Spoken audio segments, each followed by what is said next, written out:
La televisión no quiere aceptar del todo que Paco Stanley era un distribuidor que estaba fuertemente en el negocio dentro de Televisa y TV Azteca, repartiendo a diestra y siniestra el pasón, pues muchos datos se han confirmado en la nueva serie de Amazon misma, que ha sido demandada por los personajes involucrados.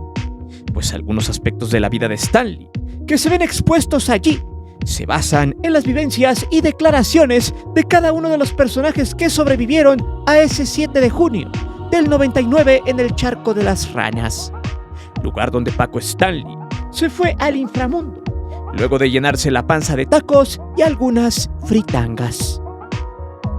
Las anomalías del caso rápidamente salieron a la luz en aquella tarde de lunes, donde Mario Besares había ido intencionalmente al baño por un problema diarreico, mientras Jorge Gil, Paco y sus guaruras tomaban la puerta de salida esperando arriba de la camioneta y hablando de un nuevo proyecto que el entonces reportero de espectáculos le estaba detallando a Pacorro. Fue ahí donde tres tipos cruzaron un puente peatonal y llegaron al objetivo. La historia ya la sabemos de pies a cabeza, pero quizá no con un lujo de detalle completo. A raíz de ese escándalo y de ver cómo Paco Stanley quedó como queso gruyère, las especulaciones y una investigación deficiente por parte de la fiscalía, llena de mentiras por parte de los involucrados, hizo que el caso se ensuciara y a la fecha no se pudiera resolver del todo. Pregunto, ¿lo hicieron intencionalmente? ¿Quién lo quería reventar? ¿Debía mucho dinero? ¿Estaba metido hasta el durazno en la maña? ¿Quién fue el autor intelectual?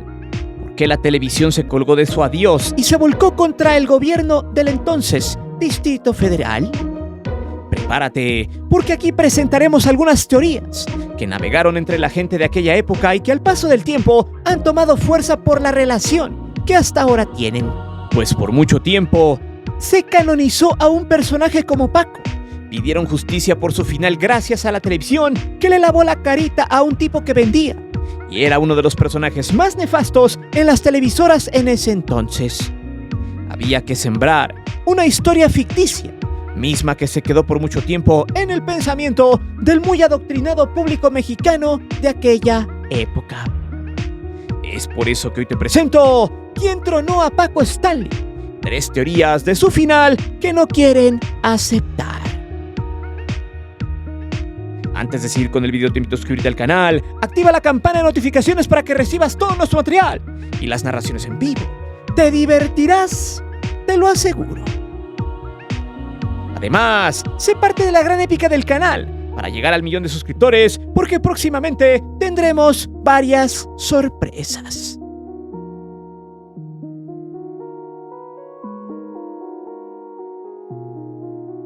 Esta es una teoría que muy pocos conocen.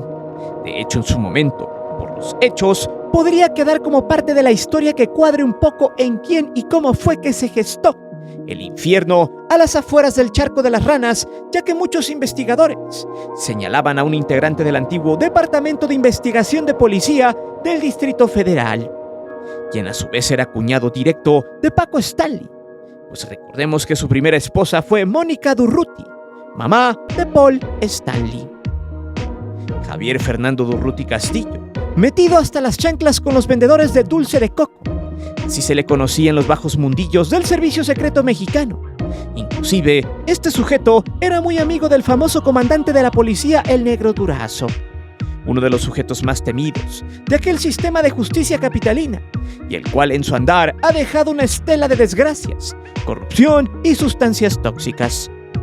De hecho, esta teoría tiene mucho sentido y puede entrelazarse con las declaraciones de Alfredo Adame, las cuales veremos más adelante. Pero, ¿qué tiene que ver aquí el cuñado loco de Paco Stanley?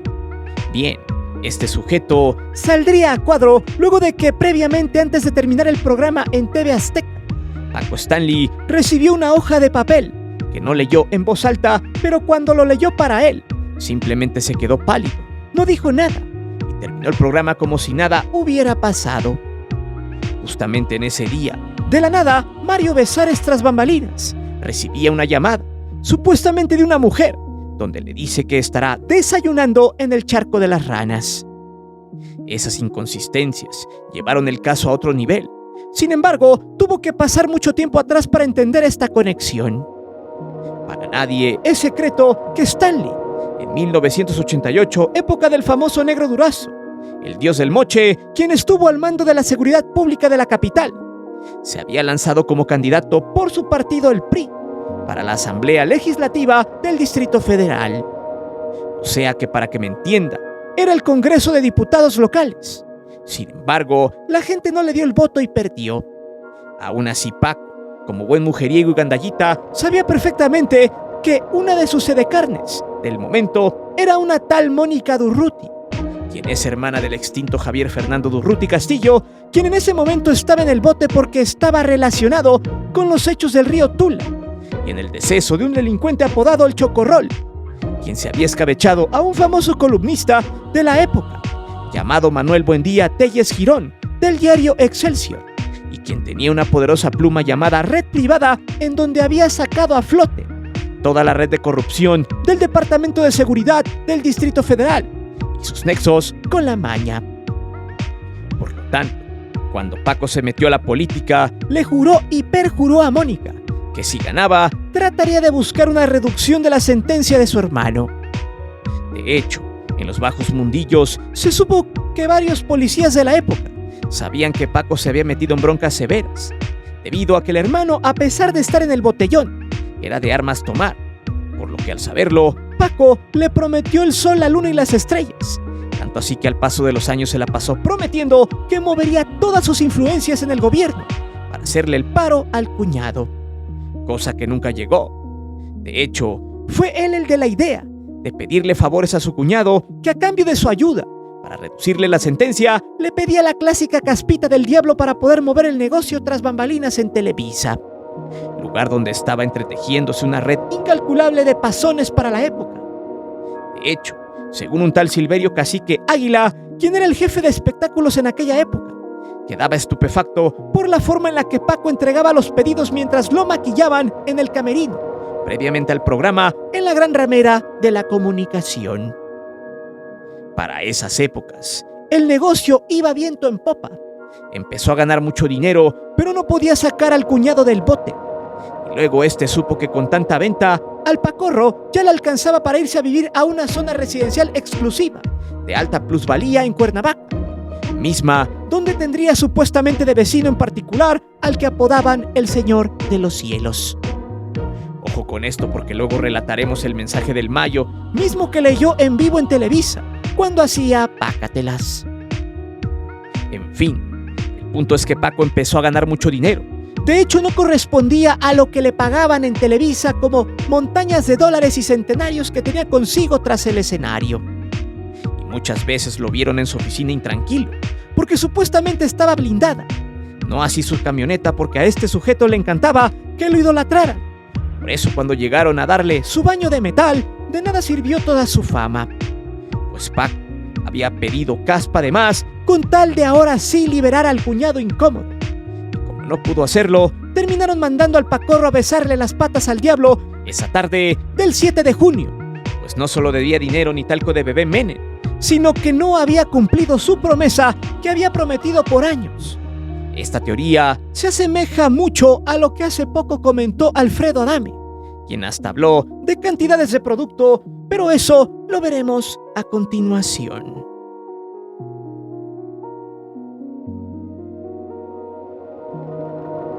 En el último programa del 7 de junio del 99, llamado Una tras otra, en prácticamente todo el segmento, Paco se veía tenso, preocupado. De alguna manera las cosas no andaban bien. De hecho, en una parte dice lo siguiente: ¿no cree usted que hoy necesitamos un levantón de ánimos? Y luego, tras dejar a Mayito con una canción en solitario, Paco llamó a Pedrosa, quien era parte de su elenco de producción. Le gritó "Pedrosa" a la cabina, como si algo anduviera mal. Luego, Paco volvió sin saco. Tenía calor según él. Pero después, la cosa se puso más tensa y turbia. Y hay una parte donde se dicen entre palabras algunas cosas relacionadas a algo que solamente Mayito y Paco saben.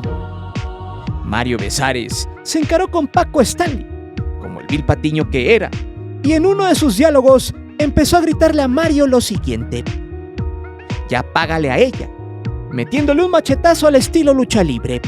Luego siguió: págale a tu hermano, eso es lo que debes de hacer. ¿Qué saludos ni qué nada? Págales. ¿Qué dedito ni qué nada? Págales.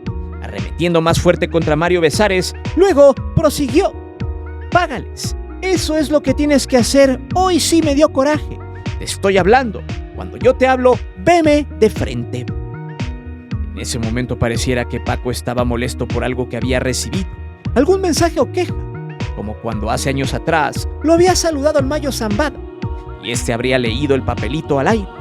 Aún así, muchos dicen que esta escena solo era parte del show y que Paco no sabía absolutamente nada de lo que le iba a pasar. Sin embargo, hace poco, uno de los que han salido a hablar públicamente sin tapujos por el caso de Paco Stanley es Alfredo Adame. Sí, quizá muchos digan que ese güey está loco, pero muchas veces dice cosas reales con respecto al espectáculo, que sabe muy bien, y una de ellas fue sobre Paco. De hecho, este sujeto había estado en la serie que armaron hace algunos años, donde da su opinión basada en los dichos de la gente que estaba a cargo de la seguridad pública del Distrito Federal en ese entonces. Para Alfredo Adame, alias el pata de bicicleta, este expuso en una entrevista la forma en la que se manejaba Paco, haciendo alusión a tanta que fue la fama que le causó mucho daño, a tal grado de meterse con gente muy peligrosa. Aún así expuso el caso de Faldas, el cual también fue parte de su vida, y el cual le ocasionó muchos problemas. Alfredo comentó que una de sus mejores amigas que radicaba en Jalapa, Veracruz, le dijo que su hermana era una chica muy bella y que quería un chance en la televisión, por lo que Adame le dijo que sí, que le haría el paro, y lo primero que hizo en ese momento fue llevarla con Stanley. Justamente al ver ese portento de mujer, Paco no dudó un segundo en decirle que sí, y desde el primer día anduvo tras sus huesos. Prácticamente todos los días al verla se le ponía picuda la culebra, por eso la chica no aguantó mucho. Al poco tiempo, Alfredo supo que la chica ya no estaba trabajando con Paco. ¿La razón? Que talqueado y todo Pacorro se quiso tronar a la fuerza en el camerino, y por ende ella se asustó y tuvo que desertar. Según Alfredo, era un gandalla con las morras, un tipo que le gustaba que le alabaran y creyó que pasarse de buzo con personas como la hermana de su amiga, productores o con sus patiños sería lo mismo que jugarle al fregón con gente más pesada que se dedica a la maña. Alfredo Adame calificó a Paco como un cretino soberbio arrogante, un tipo de malas prácticas, con un éxito desbordado del cual fue víctima, y con una cantidad de errores que un tipo que se sirve de la vida pública no puede cometer. Alfredo calificó la vida de Paco como errada e inútil, pero lo más interesante fue que mencionó la cantidad de producto que debía y que esa había sido la razón por lo cual lo mandaron al Averno. Textual dijo lo siguiente: de todos era bien sabido que estaba moviendo cantidades importantes dentro de Televisa. Yo te puedo decir que por los contactos que tengo de esa época de la gente del departamento de investigación. De hecho, uno de los que sale ahí después de que le descargaran el metal, me dijo que fue porque Paco Stanley tenía una deuda de más de 50 kilos con un señor, un poderoso señor lord del negocio. Y con esa gente no te puedes meter a quererlos robar, a quererlos transar y a quererte pasar de listo, y pues eso fue lo que motivó este caso. Alfredo fue muy sincero, lo platicó de la manera más orgánica posible, como si para él el caso ya estuviera resuelto desde hace mucho tiempo y solo sea parte de su repertorio de anécdotas. Pregunto, ¿crees que la versión de Adame sea lo que más se le acerque a la realidad? Déjame tu comentario aquí abajo.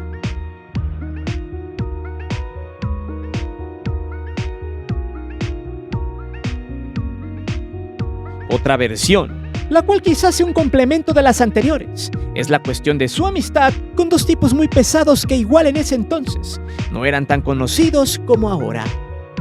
Hablamos del Mayo y del Señor de los Cielos. Ambos capos estaban haciendo sus pininos en ese negocio mañoso. Y en ese momento, las nieves de coco era lo que más se vendía. Era la novedad y la forma en la que te ponías en el foco o en el famoso pericazo. Por los pasillos de Televisa y TV Azteca se sabía que la riqueza de Paco no correspondía a su salario en las televisoras. Por lo tanto, los rumores en ese momento eran ya sabidos, pero muchos guardaban silencio, así como el que Paco fue a tramitar permisos para portar fuscas. Y no solo él, sino casi todo su equipo de trabajo como Jorge Gil y Mario Besares. ¿Por qué? Simplemente porque sabían lo que estaban haciendo y el negocio que estaban protegiendo. Sin embargo, era cuestión de tiempo para que dos de los sujetos más buscados en sus mejores épocas de venta de leche en polvo fueran a buscarlo. ¿Para qué? Recordemos que para poder surtir la mercancía hay que entrar en el mercado. Y Paco precisamente era el referente ideal para poder entrar a los foros de Televisa y TV Apesta, y así ser el mensajero de la caspa de la televisión, tomando la batuta que dejaron otras celebridades como la pájara Peggy. De hecho, otro engrane para esta teoría es precisamente el ya finado Benito Castro, para muchos el mejor amigo de Paco y quien se esfumara de esta dimensión el año pasado.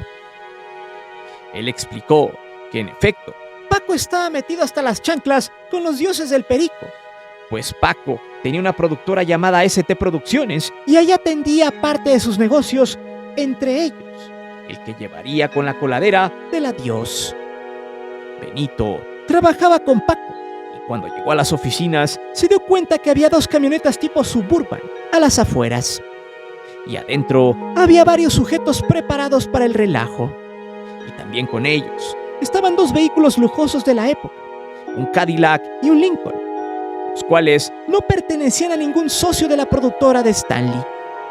Textual Benito dijo lo siguiente: fui prudente, muy prudente. Sí me di cuenta cuando llegué de que estaba el señor, como le decía Paco. Aún así Benito entró en temor y cuando llegó a la oficina de Paco Stanley, feliz le dijo lo siguiente: le presento a mi compadre, el Señor de los Cielos. Sin embargo, Amado Carrillo no volteó a ver a Benito, quien solo le contestó con un mucho gusto, señor. Según otra teoría que tiene que ver con esta, es que Paco había conocido a Amado Carrillo en Cuernavaca. Justamente era su vecino, y por eso los tratos que le daban al conductor eran de persona importante. Aunque hay que recordar que según las crónicas del diario del Vicentillo, hijo del Mayo Zambada, es que nadie movía un dedo si el Mayo no lo ordenaba. Incluso Amado era subordinado del Mayo. O sea, quien era el que tomaba las decisiones importantes era Zambada. Recordemos que cuando estaba haciendo el programa de Pácatelas, justo antes de que la Tierra reclamara al Tigre Azcárraga y su hijo lo corriera por vendedor con la excusa de que se cambiarían los contenidos. La idea era sacarlo de la televisión porque Paco precisamente había leído un mensaje al aire que decía más o menos así: reciba un pequeño presente de su amigo Mayo Zambada de Culiacán. Aquí estamos presentes, su familia e hijos. Por favor, no lo lea en público. Es probable que igual Paco no supiera quién era él, porque solo hacía negocios con el Señor de los Cielos. Tal vez nunca le explicaron quién era el Mayo. Entonces, cuando se dio este quemón, Pacorro sentenció su estadía en Televisa, pues la gran ramera no quería que la gente se le fuera encima por tener a un conductor metido en el baile del pericazo, mucho menos haber tenido en sus foros a personajes hoy altamente poderosos y conocidos. Quizá por esos años después, la gran ramera sacó un documental para lavarse las manos. La teoría de que Pacorro no sabía quién era el Mayo y al quemarlo lo puso en problemas, dice que tuvo mucho pleito con los lores de la leche en polvo, a tal grado no solo de quemarlos en televisión nacional, sino que al saber la magnitud de su despropósito y al pedir dinero producto de más años adelante, sumado de no entregar cuentas claras, terminó empanizado de plomo para siempre. No cabe duda que Paco Stanley en su momento fue un tipo muy querido y mediático, pero hoy, al observar su estilo de divertir, nos damos cuenta que estaba sobrevalorado. Pero lo más interesante de todo es el otro mensaje que trajo su pase directo al Hades, y es la carroña política de las televisoras, quienes ocuparon su caso para golpear al gobierno en turno, pidiendo justicia por un tipo que no solo era dealer, sino que estaba metido hasta el durazno en situaciones de malandros de mucho peso. Las televisoras sabían perfectamente que tarde o temprano llegaría a su final, Descararon todo y volvieron un posible ajuste de cuentas, y a un conductor vicioso de la calidra en un santo, en un sujeto que no rompía ni un plato, solo para someter a ciertos políticos y tomar un control que a la fecha ya han perdido. De hecho, hay una teoría que es la que más cuadra en todo esto, y donde tienen que ver mucho las televisoras. Se encuentra en el libro Nación TV. Si este video llega a los 10,000 likes, sacaremos una segunda parte explicando esta y otras teorías que el mismo Salinas Pliego y el cara de Cuyo Azcárraga nunca les convino sacar. Pero dime, ¿quién crees que se haya escabechado? ¿A Paco Stanley? ¿Realmente era el conductor que muchos creían? Déjame saber tus respuestas acá abajo. Recuerda que aquí leemos siempre los comentarios y no olvides de suscribirte al canal y de activar la campana de notificaciones. Mi nombre es Guillermo Antonio. Nos vemos hasta la próxima.